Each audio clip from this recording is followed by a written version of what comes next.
Hello, I'm Frank, host of Reader's Labyrinth. Please hit the like and subscribe, it really helps.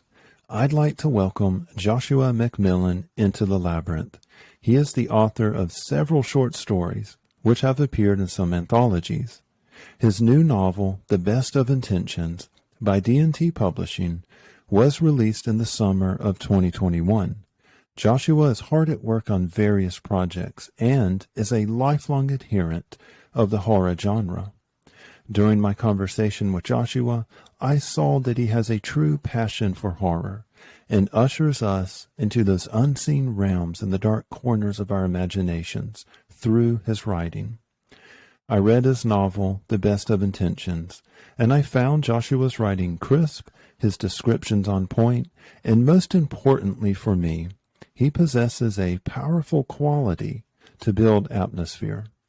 The Best of Intentions is centered on the main character, a guy named Corey. Corey is an Army veteran with a troubled past, and he finds himself compelled into action by the appearance of mysterious notes with cryptic numbers. As the pressure builds, Corey senses a threat, but from whom? Joshua keeps his readers guessing as he moves us from one brutal scene of self-destruction and break from reality to the next. No passive acceptance on the part of Corey here, as he concocts a plan to rid himself of the strange threat once and for all. If you buy The Best of Intentions, you won't regret it. It honestly kept me turning the pages over the course of 4 of my lunch breaks. I plan on leaving Joshua a 5-star review as a token of thanks. So I'd like to end now by letting you know that you can find a link to Joshua's work in the show notes provided. I encourage you to stop by Joshua's Amazon page and check out his work. And now let's see what Joshua has to tell us.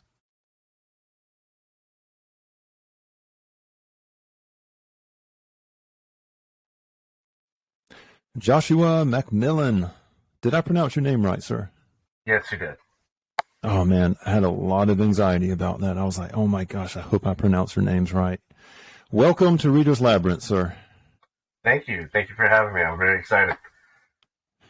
I am liking the posters behind you. I am liking some of that merch on the wall. I think that's pretty cool.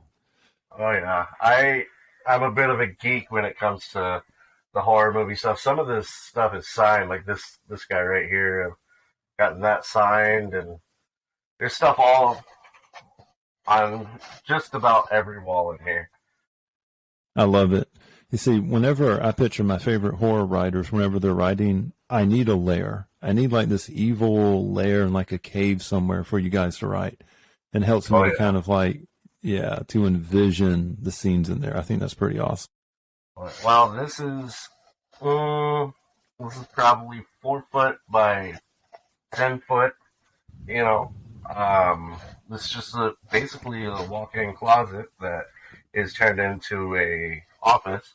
It's a little bit bigger than a walk-in closet, but it's my little hide-a-hole. And I come in here and I get to craft stories or talk with people like you and watch movies or whatever it is that I want to do. Virginia Woolf, she wrote I don't know if it was a short story or an essay, but it was called A Room of One's Own. And it was talking about having one space for a writer to go and kind of get those creative juices moving.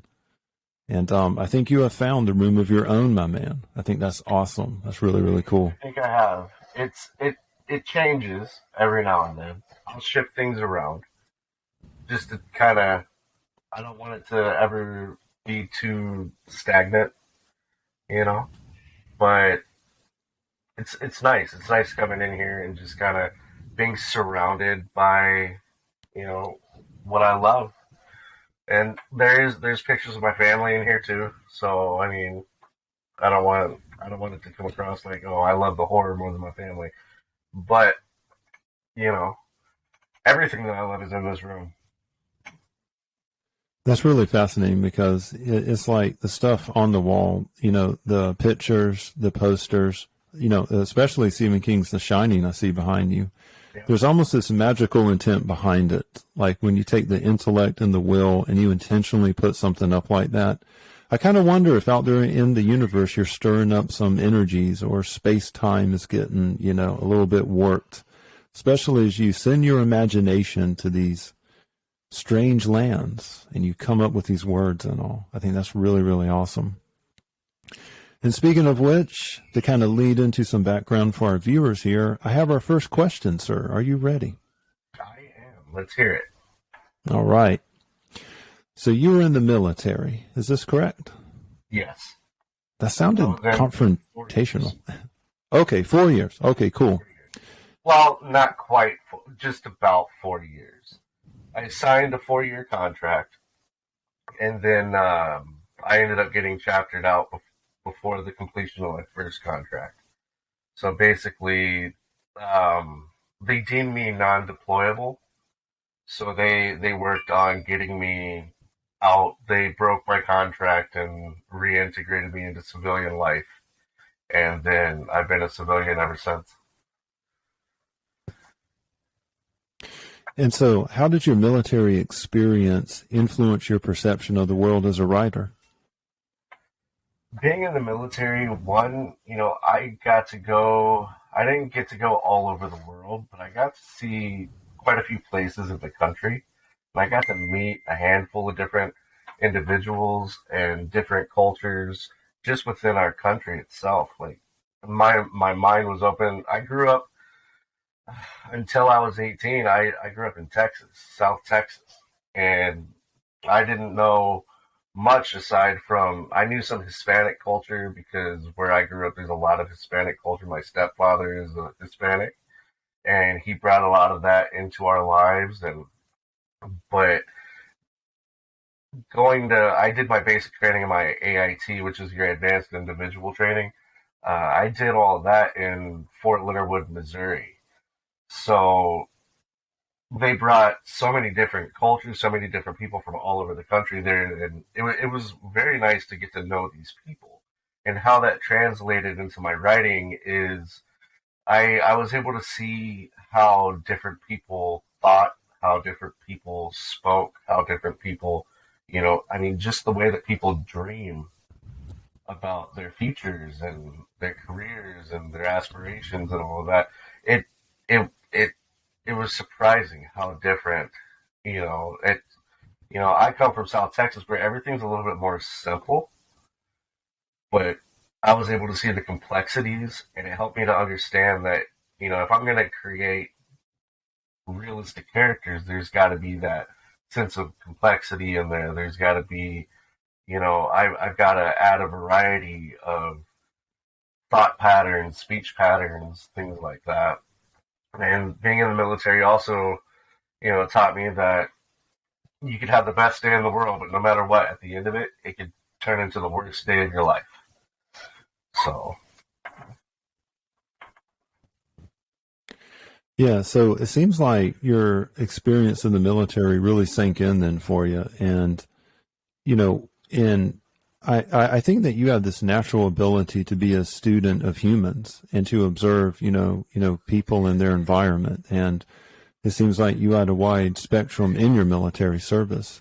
And when I was reading The Best of Intentions, I got a little bit of that, especially the sense of transitioning from one world to another as he's going from a military world into the civilian world. So I thought that was pulled off very, very well. And on the subject of writing, Joshua, how long have you been writing? Oh, yes. You're most welcome for that. Well, I've been writing sitting down and actually seriously writing, it's been less than 10 years. But I've been dreaming about writing and wanting to take the time to write or carve out the time to write for the better part of 20 years.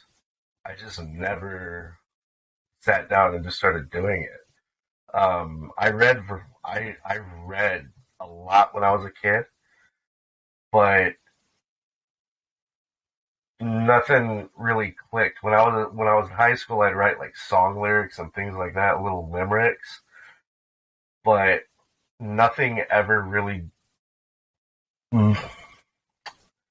that it didn't click for me to try to write prose or to try to actually write a story from beginning to end until I was actually out of the military.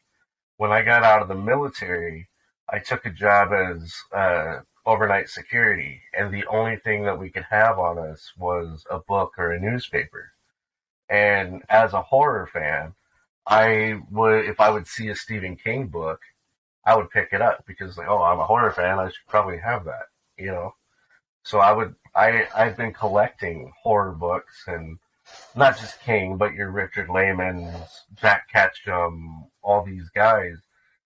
But I wasn't reading it. I had fallen out of reading fiction, going into the military, and so now I had these bookshelves that were just lined with it, and so I started taking 2 or 3 books with me to the guard shack and sitting there and reading, and then decided, I think this is what I want to do. Is I want to do something. I always knew before going into the military that eventually I wanted to work with horror. I grew up loving the genre, and sitting there reading these books every night, it just clicked on me. Maybe this is what I wanted to. Maybe this is what I want to do. So I would take like a spiral notebook with me, and I'd read for like an hour, and then I'd try to write for like an hour. And I'd kind of go back and forth, but I wasn't serious about it. And then about 10 years ago, I decided, okay, I'm really going to actively start trying to do this, but I could never bring myself to finish anything. And the best of intentions, that actually started as a short story. And it was originally published in 2015 by a publishing house called Limitless Publishing. They're based out of Hawaii. And they're mostly a romance publisher.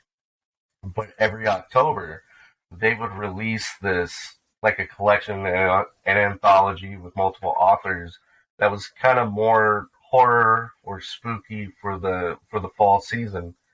And they'd put out an open call for pitches, and I pitched them this idea, the basic idea for the best of intentions. And I ended up writing I think it was originally 13 or 14,000 words, and they accepted it and they published it, but I wasn't happy with it.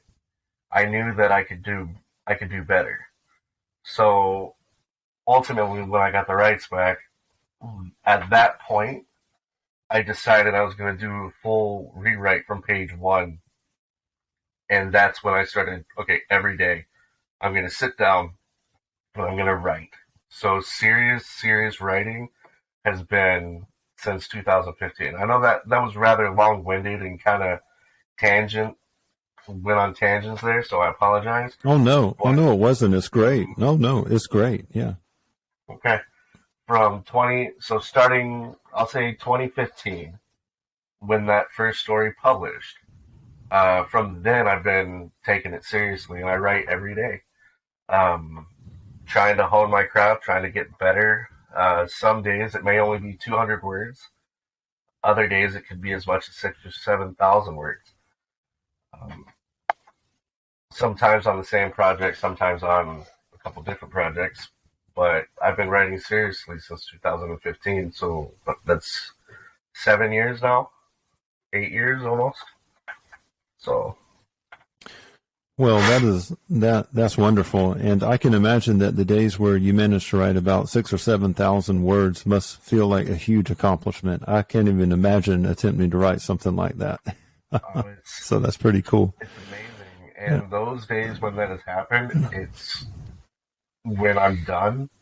It feels like half an hour has passed because you're transporting yourself into this world. And you're not thinking. It's all coming just, I don't ever, the few times that has happened, it's just kind of been like an autopilot situation. And I've just been visualizing the story in my head, and it's coming out through my fingers. And it's a wonderful feeling. It's almost like a natural high. And then, it sounds like you can get into the zone of writing and you can come up with these stories. You lose yourself. There's some elapsed time in there. So I have an off-the-wall philosophical question for you about writing, and there is no right or wrong answer here. And you are the expert because you are the writer. But I have heard some writers tell me that when they sit down, right, and they get into this zone that you're telling me about, that it feels like it's not so much that they're creating the story themselves, but they're simply describing a story that somehow exists outside of them. Like out there in the ether somewhere, the words, the story, the characters already pre-exist the author.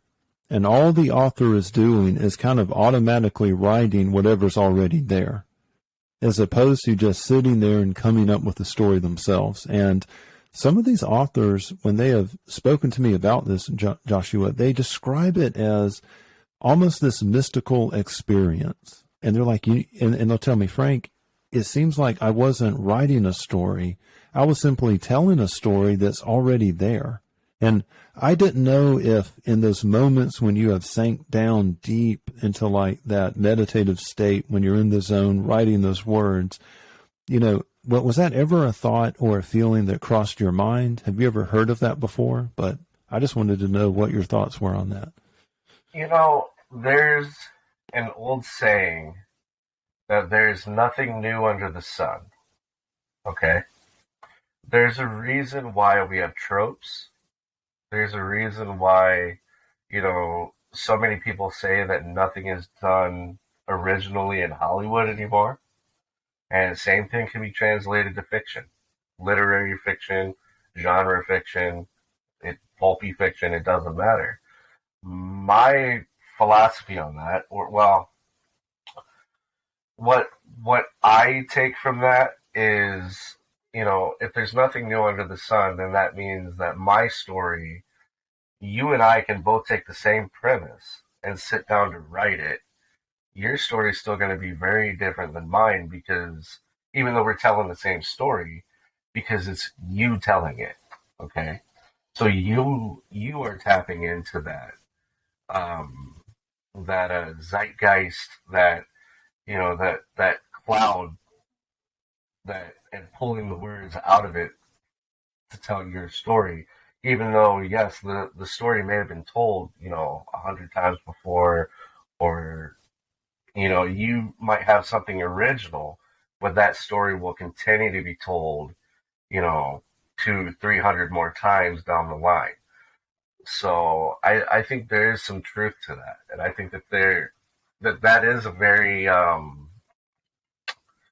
I would agree with that. I would say that's very on the nose with how it is. I mean, we all tap into the imagination, and I think the imagination it's a crazy thing, because how many times, I mean, look at people who just meet, but yet they can finish each other's sentences.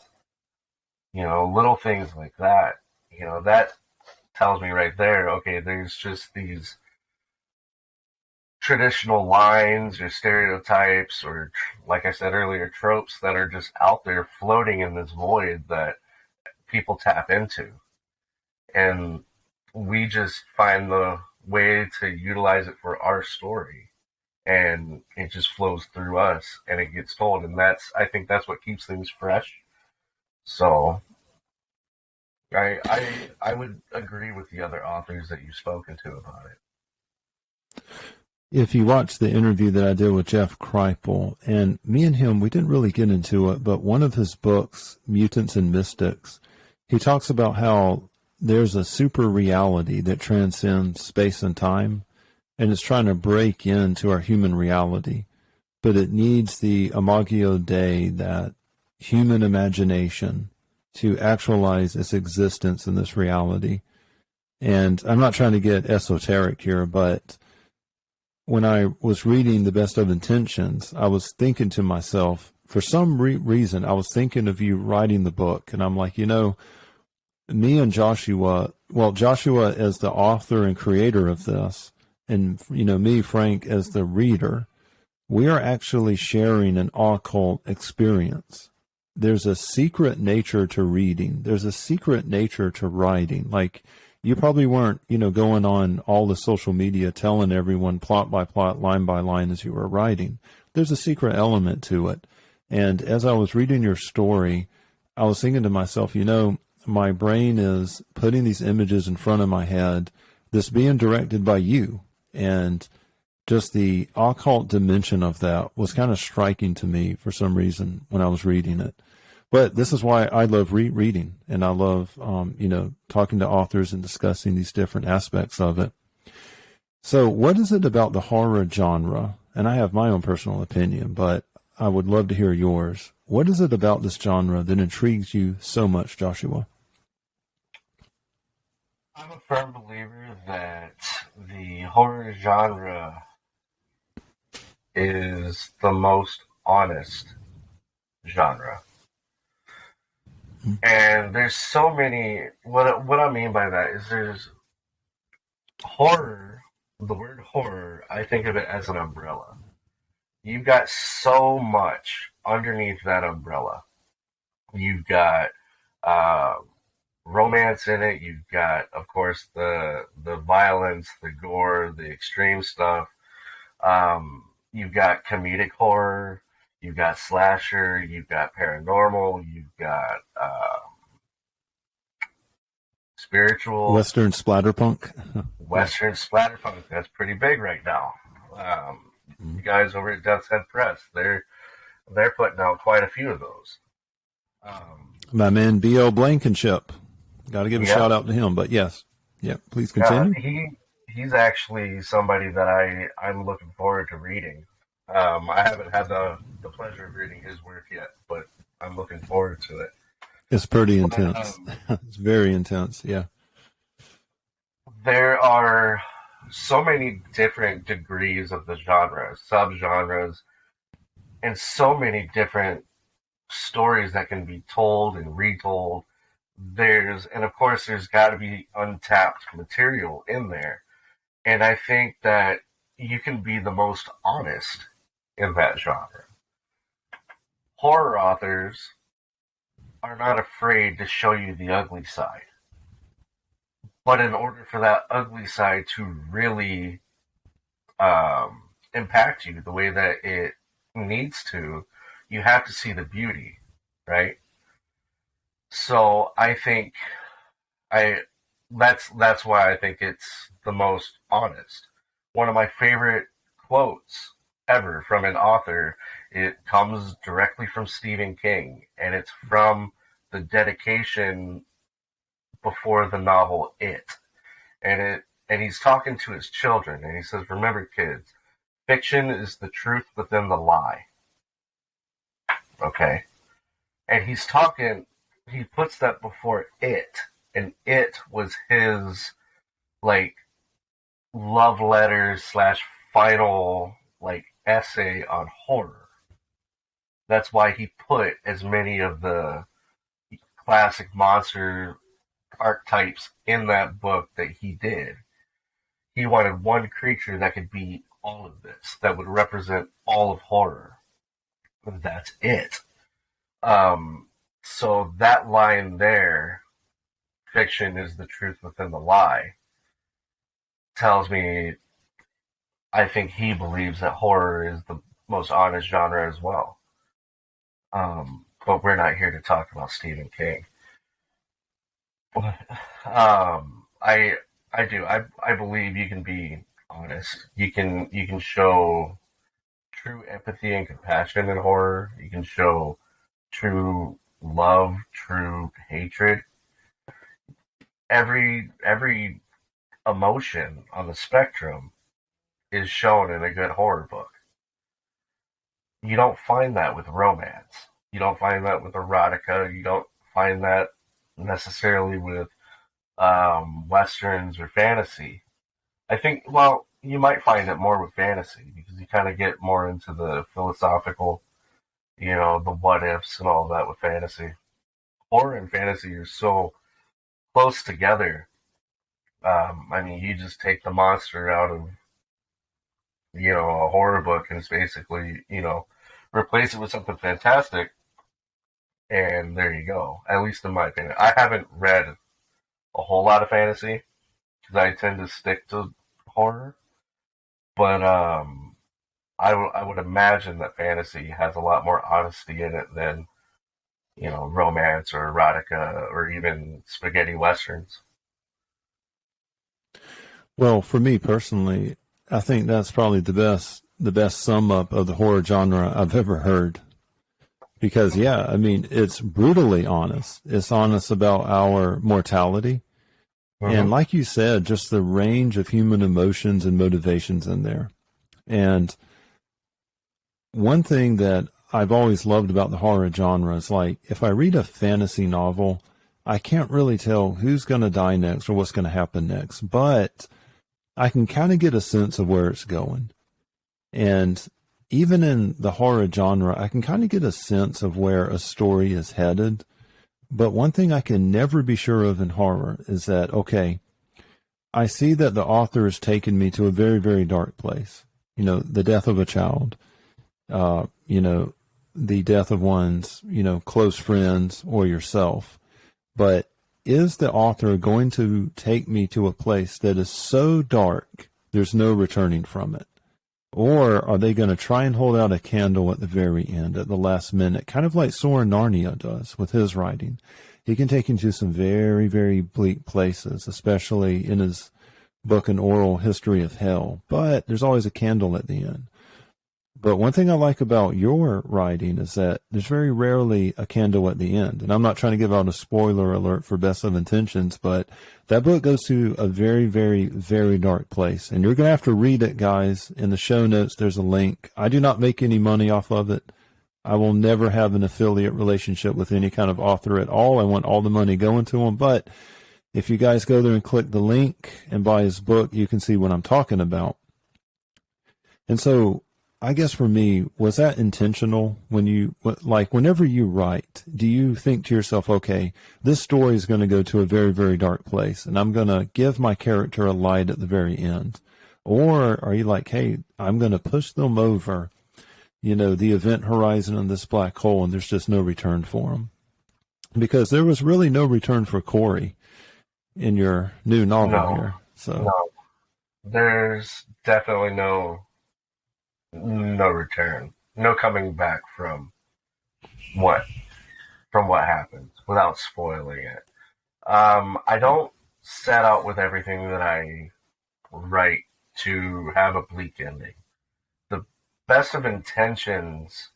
So you have read it. You will understand what I mean when I say this. But there is a moment at the end of the book when Corey realizes the extent of what has happened. And he is, I'm trying to dance around spoilers here. He's gripping with trying to make a final decision. That's the image that was in my head before I started writing it. And I kind of worked backwards from there, asking myself, okay, what would bring this man to this position of just pure anguish? Okay.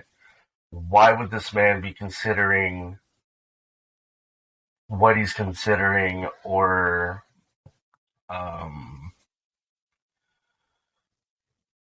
why would this man be considering this and not that? Okay.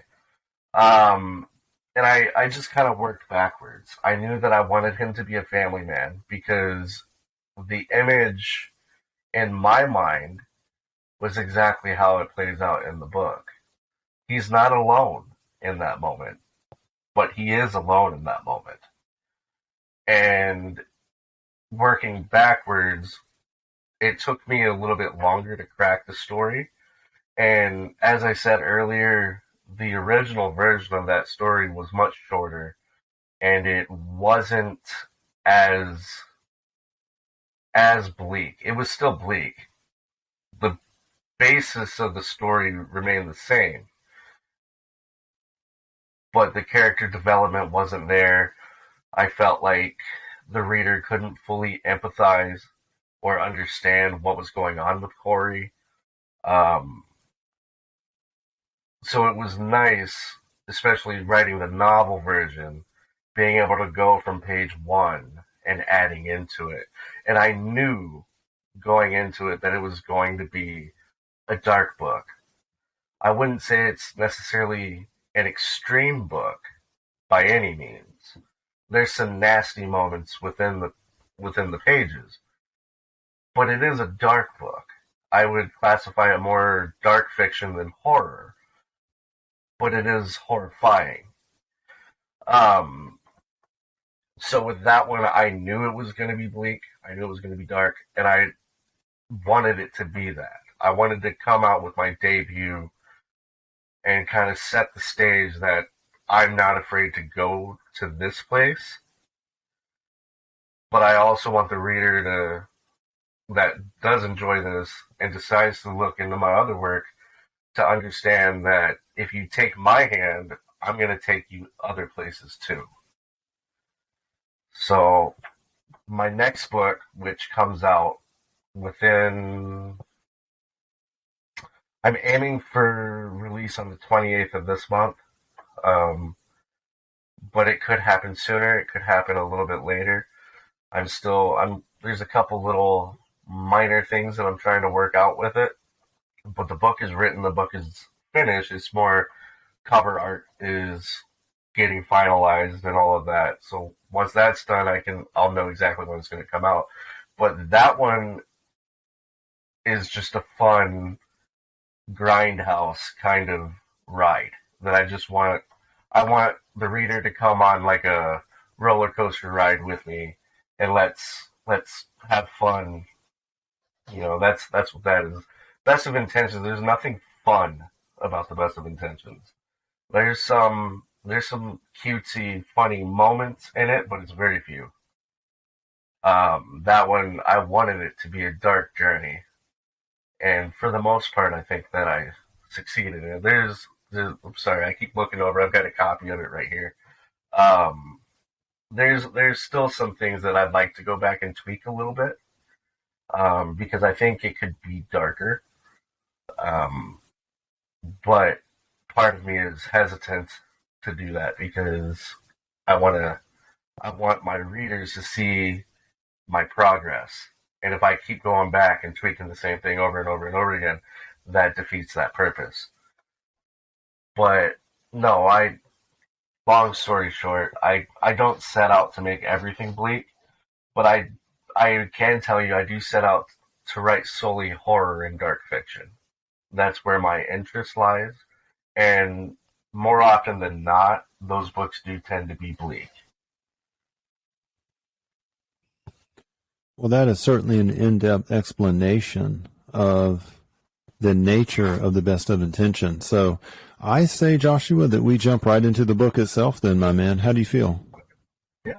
Will that be good? Okay. So speaking about the novel itself, in your dedication, you mention your mother-in-law and also wife and children, much to the pride of in-laws everywhere. What role did Miss Elizabeth play in the development of the book?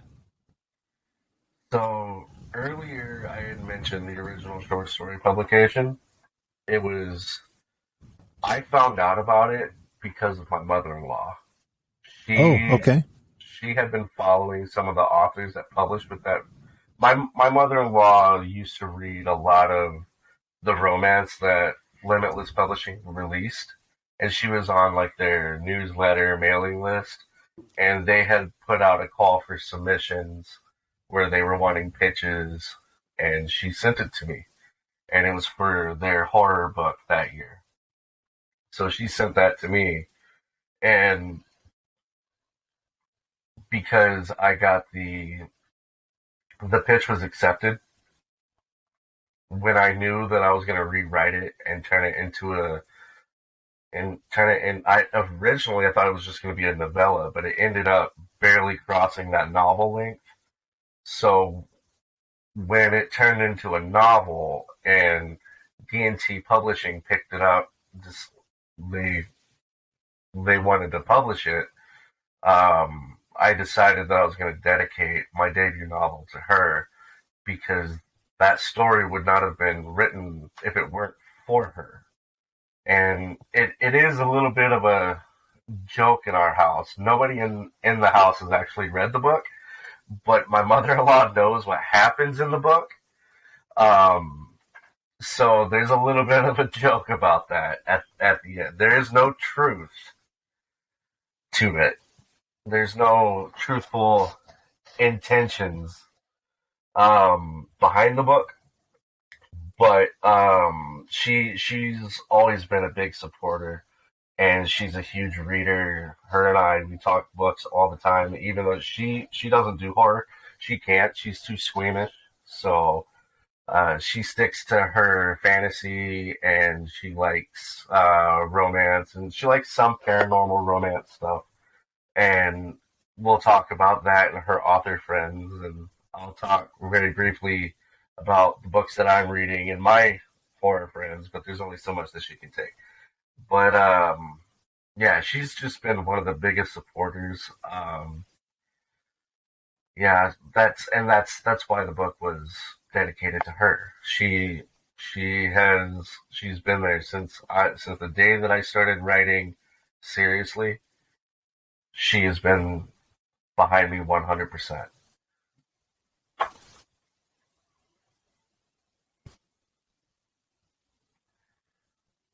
I think you're muted.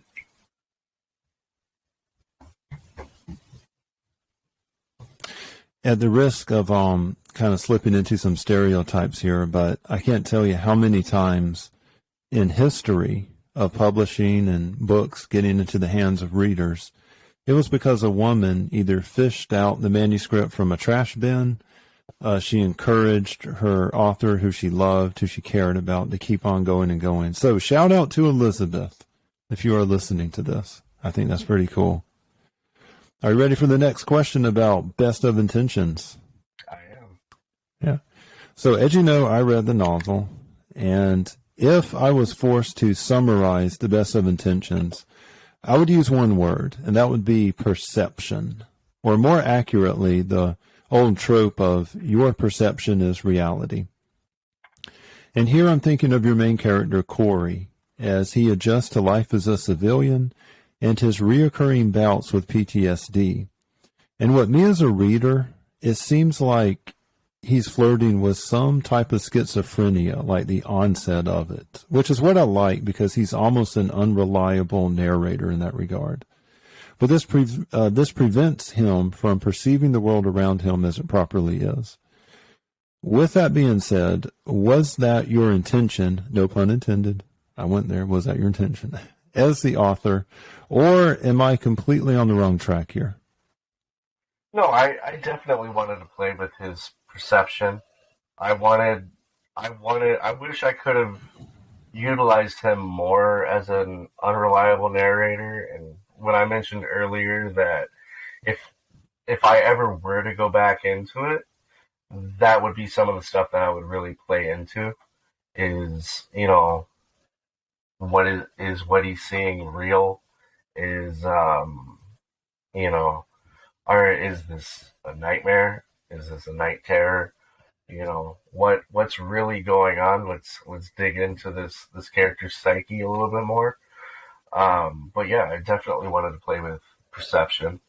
And there is a moment. This isn't necessarily a spoiler, but there's a moment in the book where I wanted the reader to understand, okay, this is what's going on, and this guy has no idea. And from there, it turns into, will he... It turns into one of two things. It turns into, the car that's driving down the road that's watching the accident happen, or it turns into wishful thinking that this man will figure out what's going on and turn around, make that turnaround. And the fun is figuring out what what this man ultimately decides to do.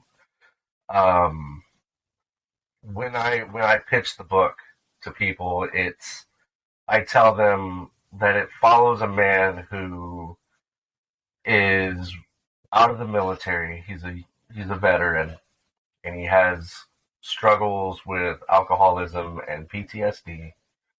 And the biggest question of this book, and all good books have to ask a question, and this one is, how far would you go to protect the ones that you love? And then the B side of that question is, what if you were wrong? So that perception is what I wanted to play with. I wanted to ask those two questions, and when I was writing it, I knew where it was going to go, but I kept asking myself, what would he do? How many wrong moves can I have this man make? And I had to make a few wrong moves. It's not just one bad mistake that he makes. It's a steady stream of bad mistakes that he's made. And it's just, everything's right there in front of his face. And that's where that second half of the question comes in. What if you were wrong? Because he's too wrapped up with the first part of the question. He feels the need to protect his family. And I believe that when a man is pushed to the point where he feels like his family is threatened, he's got blinders on. And I know I would have blinders on. I would probably fall for something like this. And that's the fear that I was working through in this, is what would I do?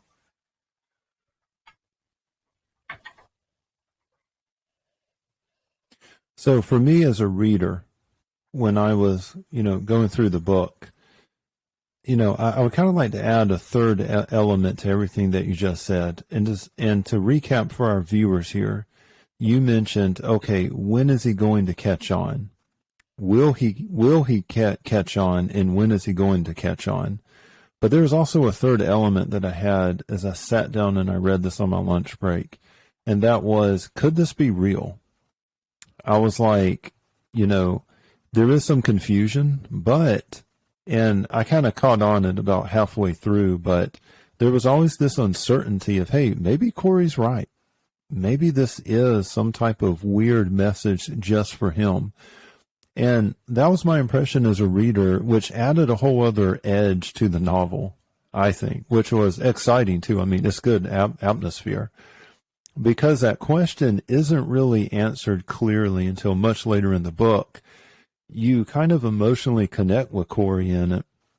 And like when he's at work as a security guard, what, spoiler alert, but he's thinking about this, he's running it through his head, and Corey is a skeptic of himself and his ability to perceive reality.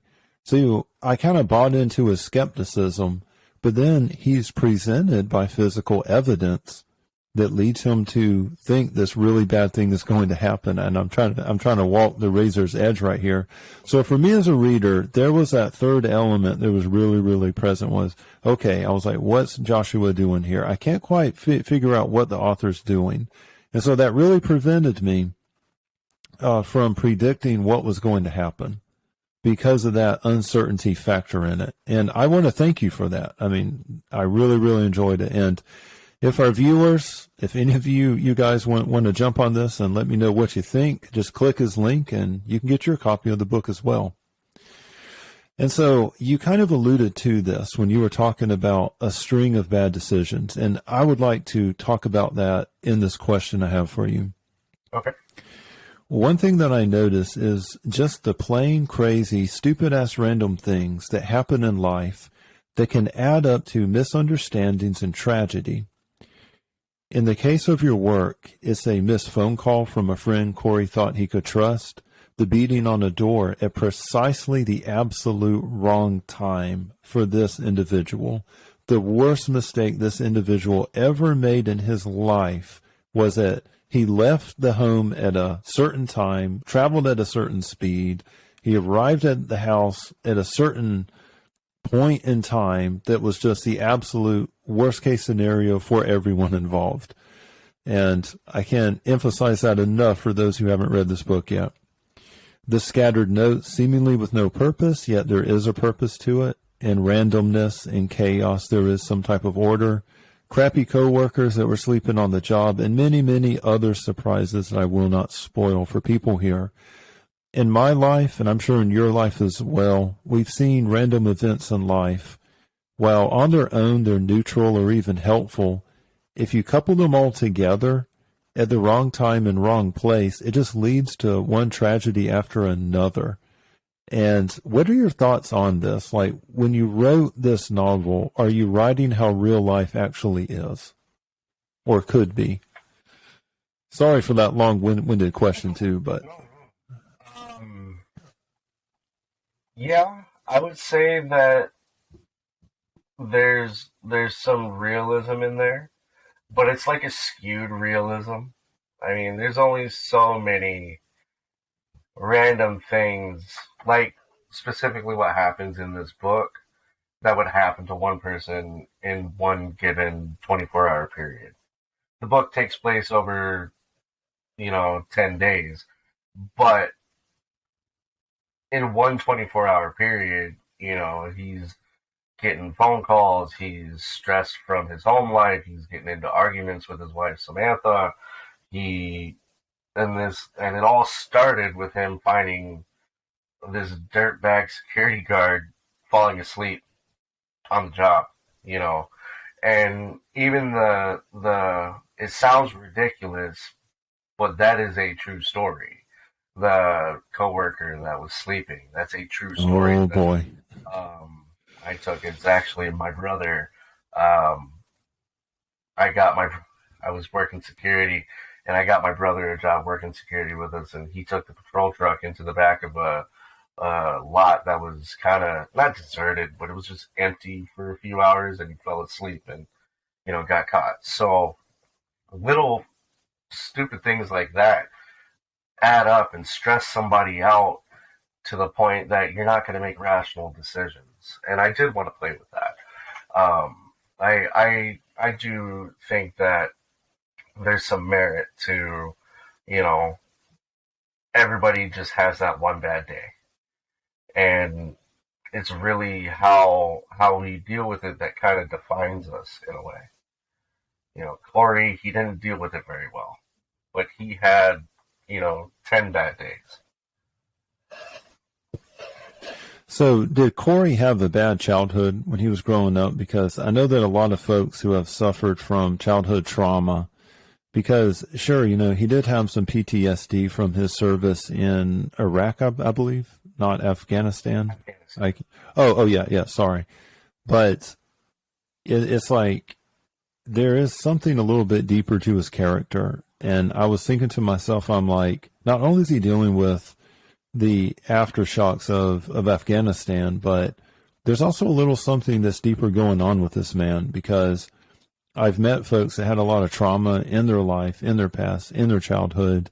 They enter the military, which is probably, not the best place to work out your issues. And the military just like runs them through this meat grinder. And then they come out and it's like, sure, there's a lot of PTSD from what they saw and what they experienced, but it makes the issues in their past have 10 times more power over them. And the way Corey is, like, he's a deep pleaser, and I can kind of see his inner child come out, and he gets hurt and he goes back inside, and then he's macho man, and then he's drinking. And the way he reaches for these weapons to defend himself. And there's almost like I kind of see him, and he's a fictional guy, right? But I kind of see the character of Corey decades ago hiding underneath the table as a child. And there's someone that was trying to hurt him in the past. Because you kind of see that child like reaching out and don't mess with me, I have a gun. and I grab the gun and I'm going to go to the shed and see there's footprints. It's like this. There's something deeper going on with this man, which adds a bunch of depth to him, I think. But I didn't know if when you were writing this character, was there any kind of semi-autobiographical stuff going on, or were you yourself, Joshua, working any kind of demons out of the shadowy corners of your mind? I would say yes and no. I didn't have a bad childhood. I had a very good childhood. The worst thing that ever really happened to me, that I'll talk about, is my parents. And if you don't feel comfortable sharing, please don't feel like you need to, man. That's okay. All right. For the most part, I'm an open book. I think everybody, to some degree, at some point in their life, suffers some sort of abuse, whether it's verbal, physical, sexual, any sort of abuse. Without going into it, I have dealt with abuse in my past, and that has influenced, some of my characters. Am I getting demons out? Maybe, but I couldn't name the demons for you. I have very few memories from when I was a child. They seem very fleeting. My memories are more still photo, not moving picture, if that makes sense. I have snapshots from my past. I can see childhood homes, I can see childhood friends, but I can't hear their voices. I can't remember what we were doing in certain times. So there's potential to be, for me to be exercising some demons, but in no way am I right now a man that's living with PTSD, at least not that I'm aware of. I do struggle with some slight depression, but I think every human being right now really deals with depression to some degree. Stress, I work 6 days a week, so there's always stress in my life. Family life, there's always stress, stress upon stress upon stress, and you have to be a certain kind of person to handle certain things. With Corey, I didn't have like a character Bible on him. I didn't sit down and write, okay, this is what his childhood was like, A, B, C, and D. I didn't even really write about everything that he'd accomplished in the military or anything. I can tell you that Corey is, you hit the nail right on the head with him being a deep pleaser. He does want to, he's terrified of disappointing people. And I would say that that's autobiographical. I myself don't want to disappoint anybody.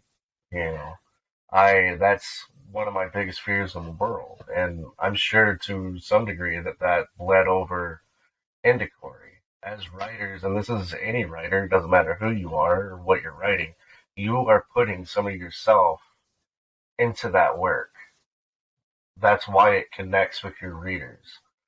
So yeah, I long-winded, but I'd say that there's some autobiographical. The military stuff, I never saw combat. So any of the combat stuff, that's stories from friends.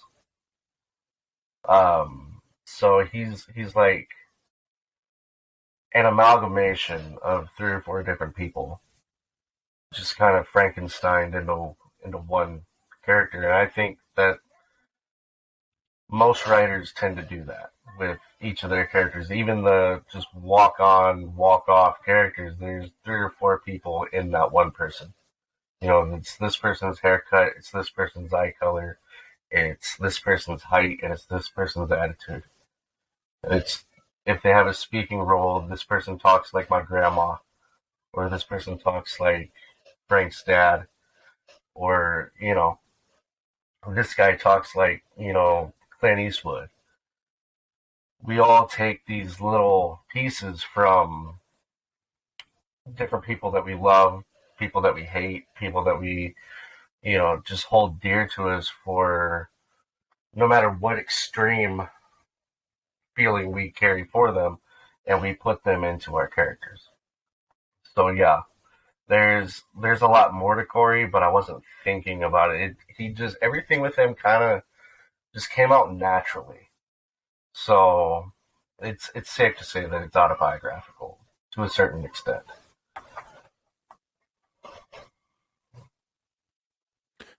Well, Corey is certainly a very compelling character, and he definitely helped keep me when I was tapping the pages. I almost said turning the pages, but I was tapping the pages on that Kindle.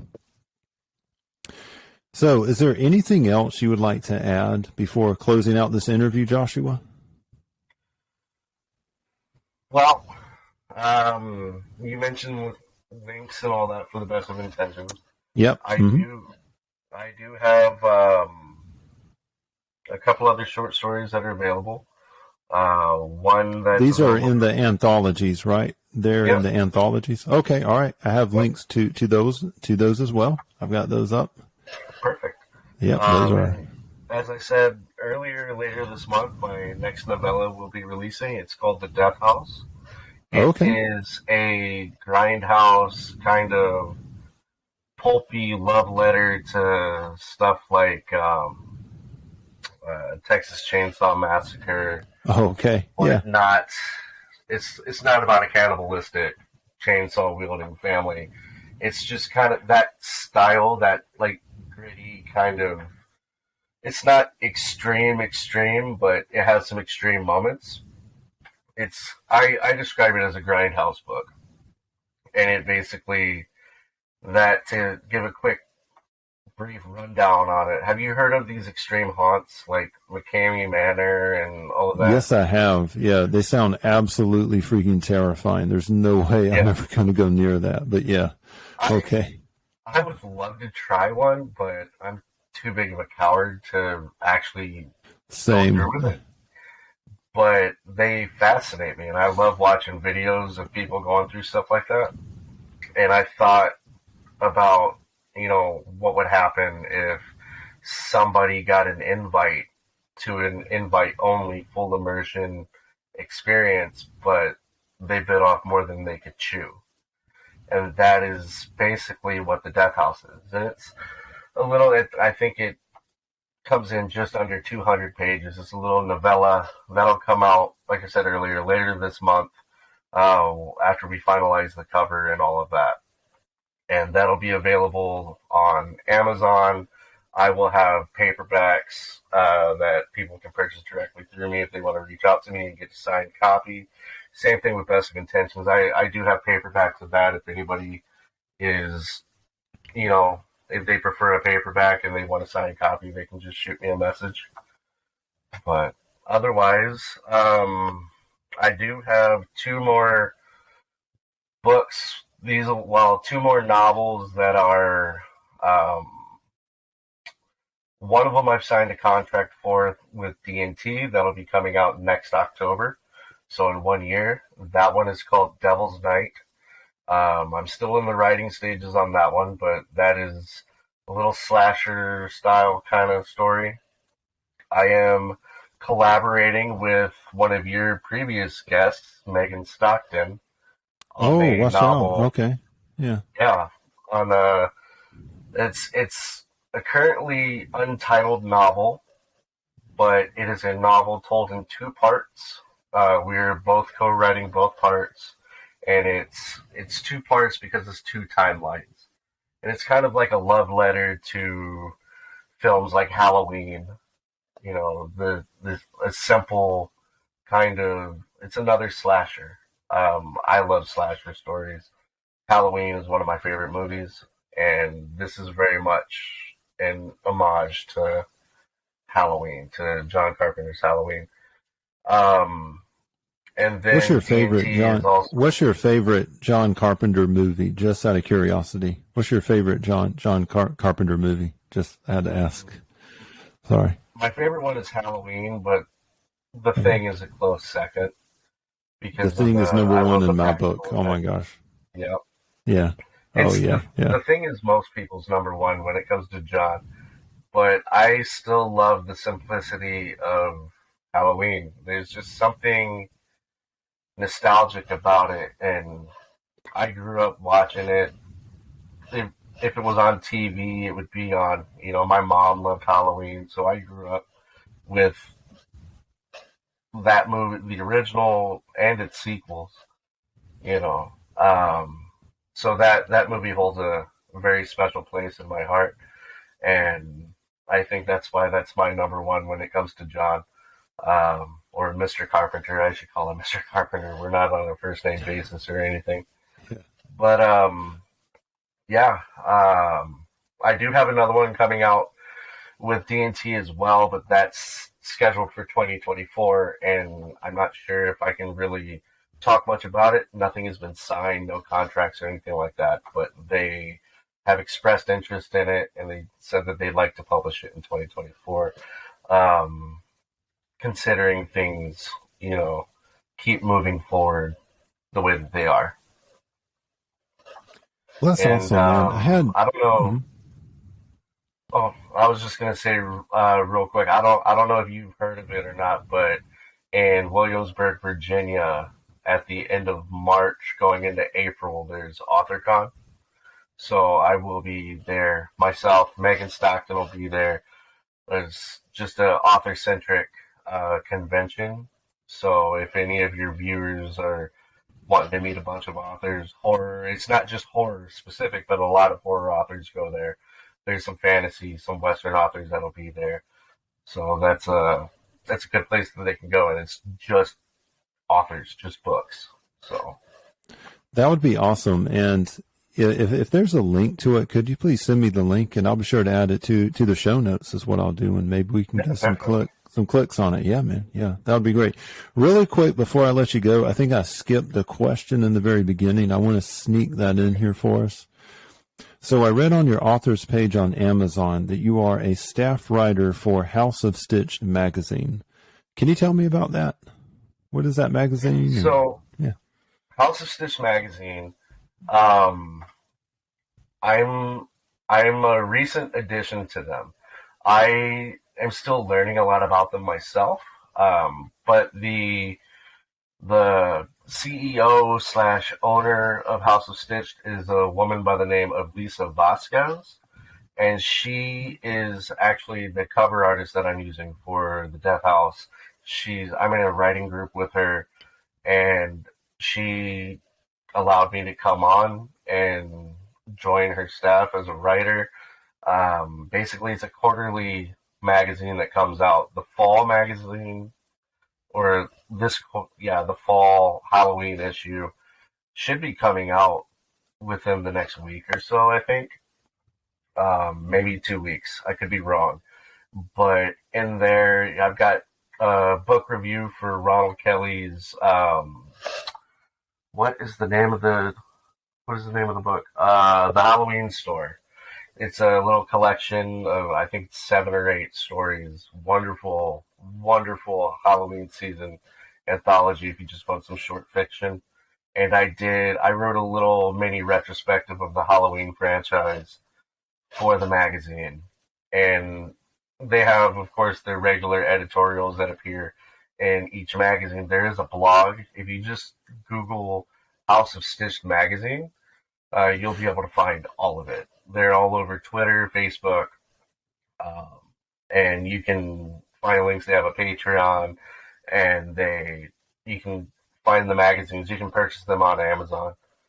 So Awesome. Well, thank you for that sum up of what you do there. And thank you even more, Joshua, for coming on Reader's Labyrinth and telling us about your work and kind of allowing the light to shine in on the creative process that you have in your writer's lair yes, thank basement. you, Yes, sir. thank you. Thank you.